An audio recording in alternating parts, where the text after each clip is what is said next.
টাকা রেডি, অধিগ্রহণ বাকি। নির্বাচনের আগে রাজ্যকে কটাক্ষ বিজেপি সাংসদের। লোকসভা নির্বাচনের দিনক্ষণ ঘোষণা না হলেও লোকসভা নির্বাচনকে কেন্দ্র করে ইতিমধ্যে উত্তপ্ত হতে শুরু করেছে রাজনৈতিক পরিবেশ। একে অপরকে একাধিক ইস্যুতে নিশানায় নিচ্ছে শাসক বিরোধী প্রতিটি শিবির।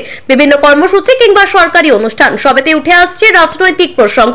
এবার করিমপুর থেকে নবদ্বীপ ঘাট পর্যন্ত রেল চলাচল নিয়ে রাজ্য সরকারকে তীব্র কটাক্ষ করলেন বিজেপি সাংসদ জগন্নাথ সরকার। রানাঘাট স্টেশনে এক স্টেশন এক পণ্য অনুষ্ঠানে যোগ দিয়ে একটি স্টল উদ্বোধন করেন বিজেপি সাংসদ জগন্নাথ সরকার। স্টল উদ্বোধনের পরেই করিমপুর থেকে নবদ্বীপ ঘাট পর্যন্ত রেল চলাচল নিয়ে রাজ্য সরকারকে কটাক্ষ করে নিশানায় নিলেন বিজেপি সাংসদ।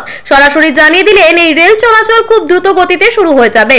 ইতিমধ্যে রেলের টাকা রেডি করা হয়ে গেছে, বাকি রয়েছে জমি অধিগ্রহণ। রাজ্য সরকার জমি অধিগ্রহণ করলে কাজ দ্রুত গতিতে শুরু হবে। ভারতবর্ষের প্রতিটি স্টেশনে যাতে নিত্যযাত্রীরা যাবতীয় সুযোগ সুবিধা পেতে পারেন কিংবা কোনো যাত্রী যাতে কোনো শারীরিক সমস্যা দেখা দিলে জরুরি পরিস্থিতিতে সমস্ত ওষুধ নিত্যযাত্রীরা পেতে পারেন, সে কথা মাথায় রেখে দেশের প্রধানমন্ত্রী নরেন্দ্র মোদী উদ্বোধন করেছেন এক স্টেশন এক পণ্য। রেল দপ্তরের তরফে সাধারণ যাত্রীদের সমস্ত রকম সুবিধা প্রদান, এমনকি সাধারণ মানুষ যাতে শারীরিক সমস্যাতেও স্টল থেকে সুবিধা পান সেই কারণে এমন ভাবনা নেওয়া হয়েছে।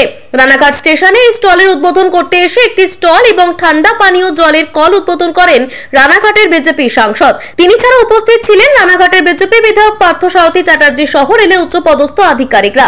রানাঘাট স্টেশনে একটি স্টল এবং ঠান্ডা পানীয় জলের কল উদ্বোধন সহ যাত্রীদের উৎসাহ উদ্বোধন করা সেই স্টল থেকে বারাতে দুটি তাঁতের শাড়ি সংগ্রহ করেন সাংসদ। সেই সঙ্গে সংবাদ মাধ্যমের মুখোমুখি হয়ে রাজ্য সরকারকে তীব্র কটাক্ষ করেন তিনি, যার মূল ইস্যু ছিল করিমপুর থেকে নবদ্বীপ ঘাট পর্যন্ত রেল চলাচল। সেই ইস্যুতেই রাজ্যকে কটাক্ষের তীরে বাঁধলেন রানাঘাটের বিজেপি সাংসদ। রানাঘাট স্টেশনের সাংবাদিকদের মুখোমুখি হয়ে এই স্টল নিয়ে যেমন গুণগান করলেন তিনি, ঠিক তেমনি করিমপুর থেকে নবদ্বীপ ঘাট পর্যন্ত রেল চলাচল নিয়ে তীব্র কটাক্ষ শোনা গেল সাংসদের গলায়। লোকসভা নির্বাচনের নির্ঘণ্ট ঘোষণা কেবলমাত্র সময়ের অপেক্ষা।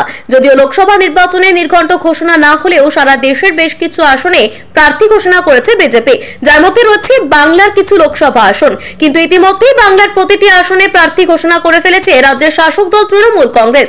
নির্বাচনী নির্ঘণ্ট ঘোষণা না হলেও নির্বাচনের আগে বিভিন্ন ইস্যুতে নির্বাচনী প্রচার ময়দানে উত্তাপ বাড়াতে চাইছে বিভিন্ন রাজনৈতিক দলগুলি, তা এক প্রকার পরিষ্কার হয়ে গিয়েছে।